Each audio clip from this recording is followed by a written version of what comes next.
Au loin les pyramides, même si ce n'était pas l'Égypte.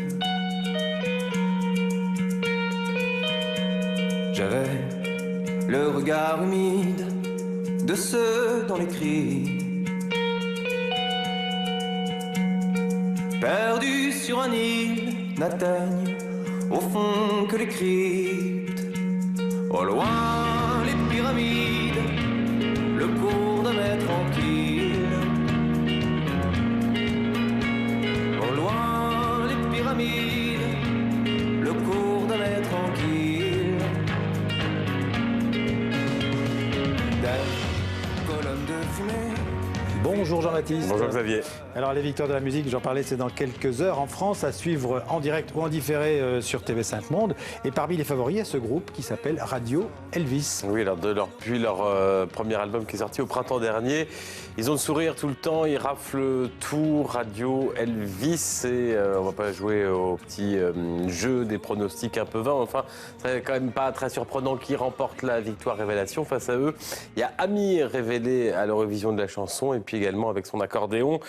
Claudio Capéo, ils seront trois aussi à s'affronter comme pour la victoire de l'artiste masculin.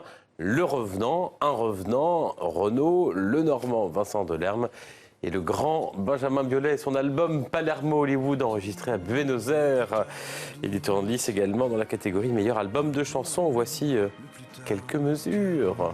Je mettrai les voiles et les vapeurs. Je veux finir à poil. Bientôt, le plus tard j'espère. Voilà, ça c'était du côté des artistes masculins et du côté des artistes féminines.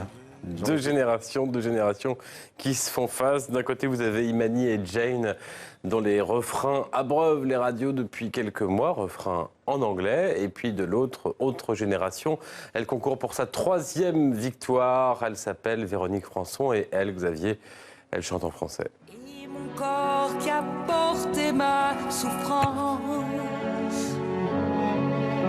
ça m'emmène du rire aux larmes, ça m'empêche de prendre les armes encore. Une mise à mort dans un corps à corps. Je pensais pas pouvoir le faire sans avoir appelé ma mère d'abord. Et je l'appelle encore. Voilà, donc je vous rappelle, les victoires de la musique, c'est à voir partout dans le monde, en direct ou en différé, sur TV5 Monde, bien sûr.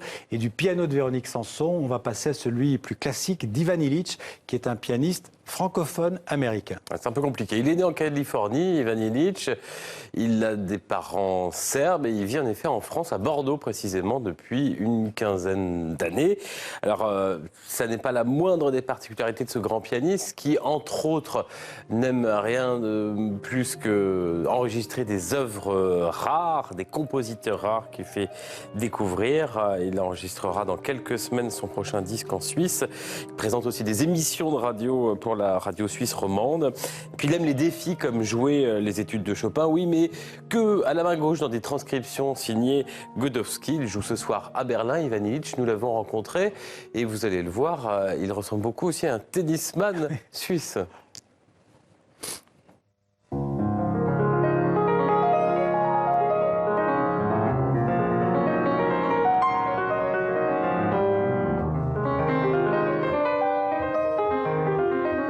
De plus en plus, j'adapte mon répertoire par rapport au territoire, parce qu'on ne peut pas faire semblant que la culture soit la même. Que ce soit dans la pédagogie de la musique, dans les écoles, que ce soit ce qu'on entend sur les radios. Par exemple, moi j'écoute souvent les radios étrangères et je vois qu'à Berlin, on n'écoute pas la même chose qu'à Bruxelles, qu'à Lausanne, qu'à Paris, qu'en Amérique du Sud. Les goûts sont totalement différents. Par exemple, la musique russe, elle passe très bien dans certains pays et pas du tout dans d'autres. Donc c'est un grand challenge pour un pianiste d'avoir plusieurs répertoires pour satisfaire la demande de chaque pays.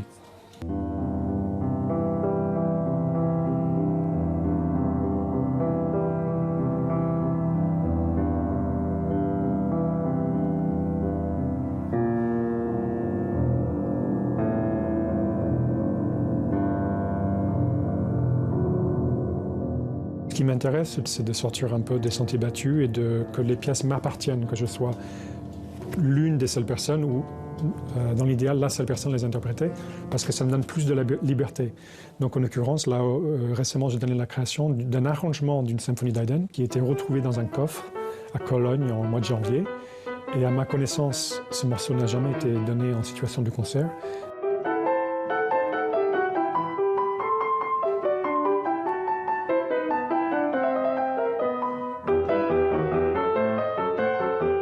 Moi, j'ai eu un coup de cœur pour Bordeaux et finalement, c'est la même approche que mon répertoire. Je cherche toujours quelque chose de différent.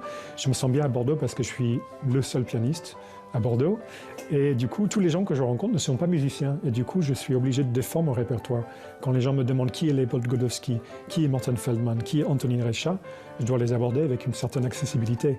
Et c'est une grande culture que ça m'apporte. Parce que si on est entre musiciens, tout le monde dit « Ah oui, oui, Morten Feldman, bon d'accord ». Et c'est pas nourrissant finalement, c'est pas enrichissant.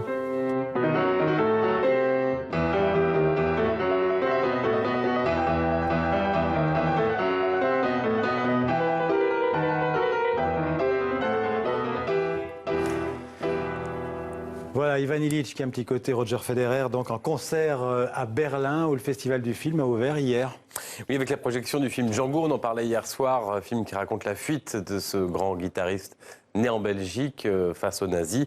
Film qui a été très bien accueilli avec notamment la prestation de Reda Kateb dans le rôle titre. Et puis, ça y est, c'est parti. Hier soir, le jury présidé par le cinéaste Paul Verhoeven va voir 18 films en lice pour l'Ours d'Or. Sure, absolutely. Auf Hollandisch, hierbij verklaar ik de 67e Berlinale. Voilà, c'est l'ouverture. Vous assurez la traduction. Paul Verhoeven, oui, en néerlandais. Je n'ai pas bien entendu. Voilà, merci Jean-Baptiste.